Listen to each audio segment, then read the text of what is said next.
నమస్తే, నేను అంకిత. నాతో పాటు మాట్లాడడానికి సీనియర్ జర్నలిస్ట్ జయదేవ్ సార్ ఉన్నారు. ఆయనతో మాట్లాడదాం. నమస్తే సార్. నమస్తే సార్, ఇప్పుడు చూస్తే బీఆర్ఎస్ పార్టీ బీజేపీలోకి విలీనం కానుంది అనేసి ఒక సమాచారం అయితే మీడియాలో బాగా చక్కర్లు కొడుతుంది. అలాగే కేసీఆర్ త్వరలోనే ఢిల్లీకి వెళ్ళబోతున్నారు అనేసి, మరి అక్కడ మోడీని కలుస్తారా లేకపోతే అక్కడ ఏం జరగబోతుంది? దీని మీద ఇప్పుడు కాదమ్మా, ఆల్మోస్ట్ ఆలు సార్వత్రిక ఎన్నికలు, పార్లమెంట్కి సంబంధించిన ఎన్నికలు అయిపోయినప్పటి నుంచి కూడా ఇదే అంశం బాగా చక్కర్లు కొడుతుంది. ఇప్పుడు మళ్ళీ లేటెస్ట్గా ఏంటంటే నేషనల్ మీడియాలో కూడా ఇదే అంశము బాగా రుద్దుతున్నారో తెలియదు. అయితే ఇప్పుడు దీనికి సంబంధించి కేటీఆర్ గారు కూడా మొన్న రీసెంట్గా వెళ్ళొచ్చారు. అప్పుడే గ్రౌండ్ క్లియరెన్స్ అన్నీ చేసుకొచ్చారన్నట్టు కూడా వార్తలు వస్తున్నాయి. మరి అది రోమర్సా వాస్తవాలు అనేది తెలియదు. అంటే దీని మీద ఎప్పటి నుంచి కూడా ఒక కథనం అవుతుంది. దాని మీద అనుమానం బలపడేలాంటి కొన్ని కారణాలు కూడా ఉన్నాయి. ఎలా అంటే మొదటి నుంచి కూడా అక్కడ కూటమి వస్తుంది ఆంధ్రప్రదేశ్లో, ఇక్కడ కాంగ్రెస్ ఈసారి రావచ్చు అనుకున్నట్టు కాంగ్రెస్ వచ్చింది, అక్కడ కూటమి వస్తానన్న కూటమి వచ్చింది, స్టేట్ గవర్నమెంట్. ఇక ఎంపీ స్థానాలకు వస్తే ఎలాగూ ఆంధ్రప్రదేశ్కి ఎంపీవి ఎమ్మెల్యే ఒకేసారి అయ్యాయి కాబట్టి పర్వాలేదు. ఇక్కడ ముందు అవి అసెంబ్లీ అయిపోయి మొన్న మనతో పాటు అదే ఆంధ్రాతో పాటు ఎంపీ ఎలక్షన్స్ అయినప్పుడు అందరూ చెప్పే చాలా సర్వేలు ఏంటంటే కాంగ్రెస్కి ఒక 10 నుంచి 12 దాకా వస్తాయి, ఒక 3 బీఆర్ఎస్కి, 3 బీజేపీ, 1 ఎంఐఏ వచ్చే అవకాశాలు ఉన్నాయి అన్నారు. అది కాస్త అలాగా ఇదయ్యి బీజేపీకి పెరుగుతాయి, బీఆర్ఎస్కి 1-2 వస్తే 1 కూడా కష్టమేనేమో అన్నట్టుగా అన్నారు. అలా అనుకున్నట్టుగానే కాంగ్రెస్ 8కి పడిపోయి బీజేపీ 8కి పెరిగింది, ఎంఐఎం ఒకటి ఎలాగా సంపాదించుకుంది, బీఆర్ఎస్ 0. అరే ఉద్యమం కోసం ప్రారంభించబడిన పార్టీ, తెలంగాణ సాధన కోసం స్థాపించబడిన పార్టీ ఈరోజు ఏమైంది? 0 ఏంటి? ఆశ్చర్యంగా. అసెంబ్లీ అంటే పర్వాలేదు, 1/3 ఎమ్మెల్యేని సంపాదించుకుంది, పర్వాలేదు, పరువు దక్కించుకుందాను. ఎంపీలకు వచ్చేసరికి ఏంటి పరిస్థితి అంటే దీని మీద రకరకాల కథనాలు వినిపిస్తున్నాయి. ముఖ్యమంత్రి రేవంత్ రెడ్డి గారు సైతం డైరెక్ట్గానే కొన్ని చెలక్తులు విసురుతున్నారు. బీజేపీతో వీళ్ళు కుమ్మక్కయ్యారు, అందుకే వీళ్ళకి ఏమీ రాలేదు, అందుకే తెర వెనుక బీజేపీకి సపోర్ట్ చేశారు కాబట్టి బీఆర్ఎస్కి 0, బీజేపీ 4-5 వస్తాయి అనుకుని 8 వచ్చాయి. కాంగ్రెస్కి అక్కడ ఒక 3-4 తగ్గడానికి కారణం బీఆర్ఎస్ఏ, బట్ బీఆర్ఎస్ బీజేపీలో విలీనం అయిపోతుంది అనే ఉద్దేశంలో చెలక్తులు చెప్తున్నారు. మరోవైపు బీఆర్ఎస్లో ఉండే నాయకులు, కీలకమైన వ్యక్తులు ఒక్కొక్కరుగా జారుకుంటున్నారు. ఒక 6 ఎమ్మెల్సీలు, 9 మంది ఎమ్మెల్యేలు, వీళ్ళందరూ కూడా ఒక్కొక్కరుగా వెళ్ళిపోతున్నారుగా, కాంగ్రెస్ కండువా కప్పుకుంటున్నారుగా. ఇక్కడ టాస్క్ ఎలా ఉందంటే బీజేపీ వాళ్ళకి కాంగ్రెస్ వాళ్ళకి పోటీ. అంటే పలానా నాయకుడు బీఆర్ఎస్తో దూరంగా ఉంటున్నాడు అంటే వాడిని మనం దొరకపుచ్చుకోవాలి, మన పార్టీలో కలుపుకోవాలి, ఎవరు ముందు వెళ్తారో వాళ్ళ పార్టీలోకి వచ్చేసే పరిస్థితులు ఉన్నాయి. ఇట్లాగా కాంగ్రెస్ బీజేపీ పోటాపోటీగా బీఆర్ఎస్ నుంచి లాక్కుంటున్నాయంట.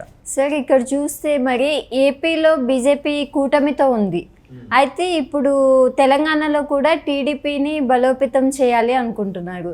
సో ఇప్పుడు మరి బీజేపీ ఎలా కలుస్తుంది అంటారు బీఆర్ఎస్?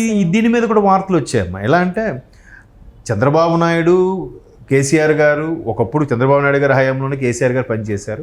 కాకపోతే టీడీపీని పూర్తి స్థాయిలో అణగదొక్కాలని కానీ టీడీపీ మీద ఎందుకో అంత విభేదాలు ఏర్పడడానికి కారణం ఈవెన్ కేసీఆర్ కూడా టీడీపీని తొక్కాలని చూశారన్నట్టు కూడా కొంతమంది కొన్ని వ్యాఖ్యలు చేశారు. మరి ఆ రీజనో ఏ రీజనో టీడీపీ ఏం లేకుండా అయిపోయింది. ఇప్పుడు మరలా టీడీపీ పుంజుకునే అవకాశాలు కనిపిస్తున్నాయి. ఒకవేళ బీజేపీ కానీ బీఆర్ఎస్ కానీ బీజేపీతో విలీనం అయ్యింది అనుకోండి, సెంట్రల్కి వచ్చేసరికి అప్పుడు ఎన్డీఏలోకి వస్తాయి బీఆర్ఎస్. టీడీపీ కూడా ఎన్డీఏలో భాగస్వామ్యమే, బీఆర్ఎస్ కూడా ఎన్డీఏలో భాగస్వామ్యం. మరలా అప్పుడు బీఆర్ఎస్ టీడీపీ కలిసే పనిచేయాలి. ఏ టీడీపీ అయితే ఇది ఆంధ్ర వాళ్ళ పార్టీ అని చెప్పి వెళ్ళగొట్టే ప్రయత్నం చేశారో ఇప్పుడు అదే పార్టీతో మళ్ళీ ఎన్డీఏలో కలిసి పనిచేయాలి. మరోవైపు ఇంకో వాదనలు కూడా వినిపిస్తున్నాయంటే కవిత గారు అరెస్ట్ని అడ్డు పెట్టుకొని బీజేపీయే బీఆర్ఎస్ని విలీనం చేసుకోవడానికి చూస్తుందన్న వార్తలు కూడా ఉన్నాయి. మేబీ రాజకీయాల్లో ఏదైనా జరగచ్చమ్మా. ఎప్పుడు అందరూ చెప్పే మాట ఏంటంటే రాజకీయాల్లో శాశ్వత శత్రుత్వం ఉండదు, శాశ్వతమైన మిత్రుత్వం ఉండదు. ఎవడెప్పుడు ఎవరితో కలుస్తాడో తెలియదు, ఎవడెప్పుడు ఎవరి మీద సెటైర్ వేస్తాడో తెలియదు, ఎవడెప్పుడు ఎవరితో విభేదించి బయటకు వచ్చేస్తాడో తెలియదు. అంతే. రాజకీయం అనేది సర్వీస్ కాదు, సేవ కాదు, ఒక ప్రొఫెషన్, ఉద్యోగంలో మనం ఏం చేస్తాం, ఇవాళ ఎంత ప్యాకేజ్, రేపు ఇంకో ప్యాకేజ్ ఇస్తే ఆడికి వెళ్ళిపోతాం, రేపు ఇంకో ఎక్కువ ప్యాకేజ్ ఇస్తే అక్కడికి వెళ్ళిపోతాం. ఇది కూడా అట్లాగే ఉంది. ఇవాళ ఇక్కడ ఓన్లీ ఎమ్మెల్యేనే ఉన్నాను, అక్కడికి వెళ్తే ఆడు మంత్రి ఇస్తా ఉన్నాడు, అక్కడికి జంపు. వాడు మంత్రి అయిన తర్వాత నెక్స్ట్ మళ్ళీ మంత్రి ఏమని అన్నాడు, లేదా నా కూతురుకో కొడుకో ఎంపీ ఏమని అన్నాడు, మళ్ళీ ఇటు జంపు. అరే గతంలో ఆ పార్టీలో అనుభవించాం కదా, వాడు ఏదో ఇచ్చారు కదా అని లేదు. ఎందుకు ఇలాగ కల్చర్ వచ్చేస్తుందంటే దానికి ఎగ్జాంపుల్ మళ్ళీ కేసీఆర్ గారే. గతంలో వచ్చిన వార్తలు ఏంటి, టీడీపీలో ఉన్నప్పుడు చంద్రబాబు గారు మంత్రి పదవి ఇవ్వలేదు కాబట్టి ఈయన బయటకు వచ్చారు, బీఆర్ఎస్ అప్పుడు టీఆర్ఎస్ పార్టీ పెట్టారని రూమర్స్ కూడా ఉన్నాయి. మేబీ ఈవెన్ రేవంత్ రెడ్డి గారు అవ్వచ్చు, ఒకప్పుడు టీడీలో చేసిన వ్యక్తే. ఇంకా తెలంగాణలో టీడీపీ లేని పరిస్థితులు ఉన్నప్పుడు ఆయనకి ఇంకా ఏ దారి దొరక్క ఆయన కాంగ్రెస్ వచ్చారు. తక్కువ కాలంలోనే పీసీసీ చీఫ్ అయ్యారు, ఇప్పుడు ముఖ్యమంత్రి అయ్యాడు. చెప్పలేం ఏ పొట్టలో ఏ పాము ఉంటుందో చెప్పలేం, ఎవరు స్టార్ ఇప్పుడు టర్న్ అవుద్ది కూడా చెప్పలేం. రాజకీయాల్లో కూడా అంతే, ఎప్పుడు ఎవరితో సయ్యద్ది కుదుర్చుకుంటారో తెలియదు. అల్టిమేట్గా వాళ్ళ స్వప్రయోజనాల కోసం, వాళ్ళ కుటుంబ స్వప్రయోజనాల కోసమే పనిచేస్తారు. ఫస్ట్ ప్రియారిటీ, ఫస్ట్ సర్కిల్లో వాళ్ళు, వాళ్ళ కుటుంబం. నెక్స్ట్ సర్కిల్కి వెళ్ళేసరికి అప్పుడు మిగతా నాయకులు, ప్రజలు ఉంటారేమో. బయటికి మాత్రం ప్రజల కోసమే అది చేసాం, ఇది చేసాం, అది చేస్తున్నాం అని అంటారు. మరి ఆ రేజునో ఏ రేజునో టీడీపీ ఏం లేకుండా అయిపోయింది. ఇప్పుడు మరలా టీడీపీ పుంజుకునే అవకాశాలు కనిపిస్తున్నాయి. ఒకవేళ బీజేపీ కానీ బీఆర్ఎస్ కానీ బీజేపీతో విలీనం అయ్యింది అనుకోండి, సెంట్రల్కి వచ్చేసరికి అప్పుడు ఎన్డీఏలోకి వస్తాయి బీఆర్ఎస్. టీడీపీ కూడా ఎన్డీఏలో భాగస్వామ్యమే, బీఆర్ఎస్ కూడా ఎన్డీఏలో భాగస్వామ్యం. మరలా అప్పుడు బీఆర్ఎస్ టీడీపీ కలిసే పనిచేయాలి. ఏ టీడీపీ అయితే ఇది ఆంధ్ర వాళ్ళ పార్టీ అని చెప్పి వెళ్ళగొట్టే ప్రయత్నం చేశారో, ఇప్పుడు అదే పార్టీతో మళ్ళీ ఎన్డీఏలో కలిసి పనిచేయాలి. అలాంటివి ఏంటంటే సర్వసాధారణం. చూద్దాం మరి బీఆర్ఎస్లో బీజేపీ విలీనం అయ్యే అవకాశాలు ఉన్నాయా, లేదంటే జనసేనలాగా టీడీపీలాగా కూటమిలాగా ఉంటూనే కలిసి పనిచేస్తాయి అనేది చూడాలి. ఏదైనా గులాబీ నేత కేసీఆర్ గారు అంత తక్కువేం కాదు, చాలా అనుభవం ఉన్న రాజకీయ ఉద్దండుడు, 2 సార్లు ముఖ్యమంత్రిగా చేసిన వ్యక్తి. సో ఇటువంటి నేపథ్యంలో ఆయన వ్యూహాలు, ఆయన రుచులు కూడా ఏ విధంగా చేస్తారనేది చూడాలి కదా. ఇది భవిష్యత్తు నెక్స్ట్ జనరేషన్లో 2028 ఎలక్షన్స్కి బీఆర్ఎస్ సొంతంగానే వెళ్తుందా, బీజేపీతో వెళ్తుందా, లేదా పూర్తిగా విలీనమే అయిపోతుందా అనేది చెప్పలేం. రకరకాల పరిస్థితులు ఉంటాయి రాజకీయాలు. బట్ అప్పటికి పరిస్థితుల ప్రకారము ఎలా నడుచుకుంటారు అనేది చూడాలి. బట్ ఈ వార్తలు అయితే బాగా వినిపిస్తున్నాయి.